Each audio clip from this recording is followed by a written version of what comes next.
What's up, YouTube? Welcome back, all you technicians out there. Know what it's like to get in a smelly, sweaty truck, right? That stinks like sweat. Yeah, I'm in one right now. We have a 182,000 mile Dodge Dakota. Customer states, diagnosed front end and under car. Has lots of vibration when driving and shaking over 25 miles an hour. I bet your ass he does at 182,000 miles. Let's go for a road test. So I'm shocked that there's no engine lights on. He's got a car seat in the back, which is pretty dangerous when your car's shaking all over the place. I mean, vehicles do spit parts out. So off topic of this Dodge Dakota is I watched a YouTuber go to a Tesla charging station, right? And interview people who are charging their Teslas. So, and he was asking questions like, what do you do for a living, your income, your car payment, how much money did you put down? So just in the time that I watched this gentleman interview Tesla drivers, I don't even know if they were all owners, some probably were, because he did get car payment information. He said, what is your monthly car payment? How much money did you put down? The average car payment for the Tesla drivers or owners was $550, $555. So we're gonna say from $500 to $550 a month just for the car. Okay, average income of those people were $100,000. What are you doing for a mortgage payment and your credit cards and everything else? Yeah, do the math. Plus you got to pay to charge. Plus you got to pay for car insurance. So $100K salary doesn't go very far when you're in debt. And if you got a car payment, I'm going to say that you're still in some type of debt, right? But here's where you can avoid all this. Stop worrying about what the media says. Stop worrying about what your friends say and your neighbors say, and you're trying to keep up with everyone else to say, hey, well, I got a Tesla. How about say, hey, I got $500,000 in the bank, or I got $2 million in the bank, because I'm not playing slave to buying a new car or buying shit you can't afford. I mean, wouldn't that make more sense? Like America, is crying that they're broke and this and that, and there's no good paying jobs and all this stuff. When you piss away every dime that you have. There was actually one guy that was Ubering and lifting with his Tesla or something like that. And it was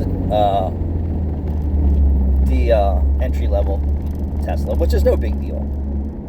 And I'm sure they know that the Tesla vehicles and EV vehicles depreciate the worst than any gasoline-powered vehicle that's made, right? EVs depreciate. So the one guy had 130,000 miles on his car, and he was like, yeah, I love it, and this, that, and the other thing, and blah, blah, blah, blah, blah. And in my head, I'm like, you're at 130,000 miles. Your battery is in failure zone, and you have no warranty. Where are you going to come up with $10,000 or $20,000 to put a new battery in your Tesla? You're not. So this video is about the smell in this in this Dodge, but I just figured I'd talk about that. Like, I own a shop, and I just ended paying leases because I'm tired of making the banks rich and all that stuff. I'm over it. I have all my vehicles are paid for that I drive every day. They all have high mileage on it, and there's absolutely nothing wrong with them. And when it breaks, I reach into my pocket because I have the funds to do it and just fix it because it's worth it. It is worth it. Now, would I consider putting a motor or transmission in any of those vehicles now that they're at 300,000 miles-ish, 200, 300,000 miles? I don't know. Sometimes I would say maybe, but maybe not. I would just go buy another used vehicle for under $5,000 cash and be payment free. So, wake up, America. Wake up, people of the world. What is crushing the system, what is crushing you, is the system. The system is forcing you to pay $20 for a Happy Meal at McDonald's and $5 to $10 a gallon of gasoline and $4 and $5 a gallon for milk and $25 for a steak that used to be $3 or whatever. So when the people start saying enough is enough, wreck. When the people start saying enough is enough, we're not going to be price gouged to death, that's when they're going to stop. They're not going to buy new cars. They're not going to go out to eat. And they're just going to refuse to do that. And then they're just going to go back to their happy lifestyles where they were, where they washed their clothes and they didn't run the dryer. They would use the clothesline, like back in the day. My mom still does that, old school.